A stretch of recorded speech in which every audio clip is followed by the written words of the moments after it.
Party होइन।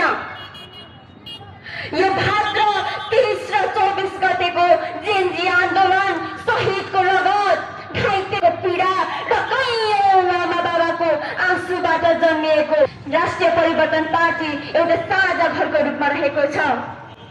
हामीले पुरानो भ्रष्टलाई जोगाउने होइन, देशलाई जोगाउने, व्यवस्था बदल्ने र फेरि पुन देशमा न्याय स्थापित गर्ने इतिहासबाट हामी बाध्यतावश यहाँ आएका छौँ, यहाँ उठेका छौँ। हाम्रो माग कुनै पनि ठुलो थिएन, हामी सबैलाई थाहा नै छ।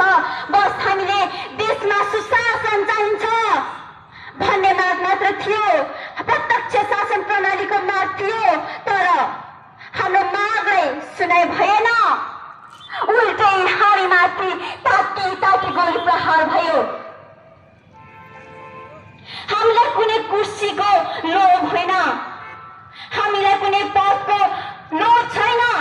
हाम्रो लक्ष्य कुनै पद कुनै कुर्सी होइन, हाम्रो चाहना परिवर्तन हो। देशमा आमूल परिवर्तनको माग हो, देशमा आमूल परिवर्तन ल्याउनु पर्छ भन्ने हाम्रो चाहना हो, हाम्रो उद्देश्य हो।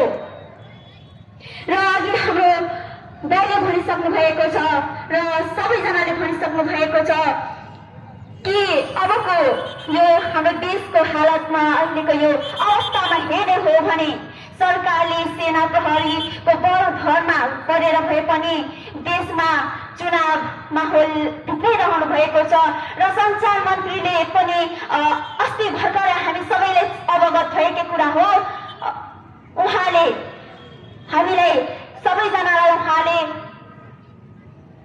चुनाव हुँदैछ भनेर सूचना पनि प्रदान गरिसक्नु भएको छ। र अबको समयमा हामी नेपालीहरू यो नेताले देश बिगारो, त्यो नेताले देश बिगारो, यसले केही गर्न सकेन भनेर अरूलाई मात्र दोष नदियौँ। किनभने हाम्रो हातमा थियो नि त नेतृत्व चुन्ने पावर, तागत त हामीले नै चुनेर पठाएका हौँ ती नेतृत्वहरूलाई, लिडरहरूलाई। तसर्थ हामी उहाँहरूलाई पनि दोष नदियौँ।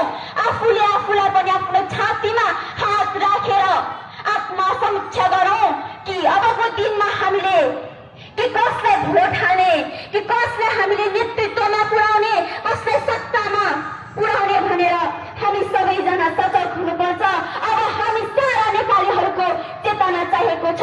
अब हामी सारा नेपालीहरू अन्धारो बाटोमा होइन, उज्यालो बाटोतिर लम्काउनु पर्ने दिन आएको छ। यदि अहिले हामी नेपालीहरू जागेन भने हाम्रो देश कहिले पनि परिवर्तन हुँदैन, हाम्रो देशमा कहिले पनि आमूल परिवर्तन आउँदैन। हाम्रो पुस्ताको सपना कहिले पनि पूरा हुँदैन। हाम्रा साथीहरूले, हाम्रा शहीद युवाहरूले शहीद हुनुभयो, रगत दिनुभयो, बलिदान दिनुभयो, के को लागि? देशमा आमूल परिवर्तन ल्याउनका लागि। तर फेरि पनि हामी टुक्रा भयो भने, छरपष्ट भयो भने, जातमा, धर्ममा, भाषामा हामी फेरि नै छुट्टिने कुरा गर्यौँ भने, फुटिने कुरा गर्यौँ भने हाम्रो देश कहिले पनि बन्दैन।